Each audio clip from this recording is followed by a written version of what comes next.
అండి welcome to my channel Noor recipes. ఈరోజు మనం కొబ్బరి అన్నం ఎలా తయారు చేయాలో చూద్దాం.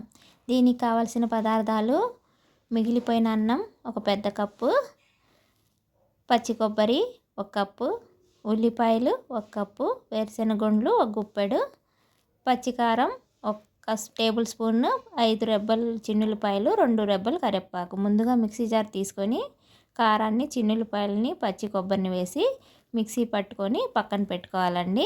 ఇది చాలా టేస్టీగా ఉంటుంది. మనకు రాత్రి మిగిలిపోయిన అన్నం ఏమన్నా ఉంటే పడేయకుండా ఇలా కొబ్బరి అన్నంలాగా చేసుకొని ఉదయాన్నే టిఫిన్ లాగా తినొచ్చు. ఆ తర్వాత పాన్ పెట్టుకొని మనం కొంచెం ఆయిల్ వేసుకొని, ఎక్కువ ఆయిల్ పట్టదండి ఎందుకంటే పచ్చి కొబ్బరిలో ఆయిల్ వస్తుంది కాబట్టి అంత ఎక్కువ ఆయిల్ వేసుకోకూడదు. కొంచెం ఆయిల్ వేసుకొని ఆ తర్వాత గుప్పెడు వేరుశెనగ గుండ్లను కూడా వేసుకొని కొంచెం వేగనివ్వాలి.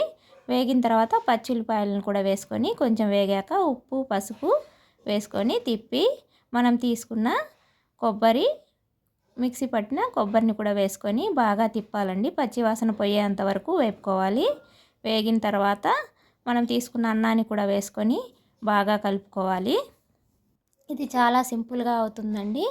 5 నిమిషాల్లో అయిపోతుంది. బాగా వేగిన తర్వాత మనం తీసుకున్న కరివేపాకును కూడా కొంచెం కడిగి వేసుకోవాలి. చాలా టేస్టీగా కూడా ఉంటుంది. ఒకసారి ట్రై చేసి చూడండి. బాగా కలుపుకొని ఒక 5 నిమిషాల పాటు కలిపిన తర్వాత నెయ్యి కూడా ఒక 1/2 టేబుల్ స్పూన్ వేసుకొని బాగా కలుపుకొని ఒక బౌల్లోకి తీసుకుంటే ఎంతో రుచికరమైన కొబ్బరి అన్నం తయారవుతుందండి. మీకు కనుక నచ్చినట్లయితే please share and subscribe. Thank you.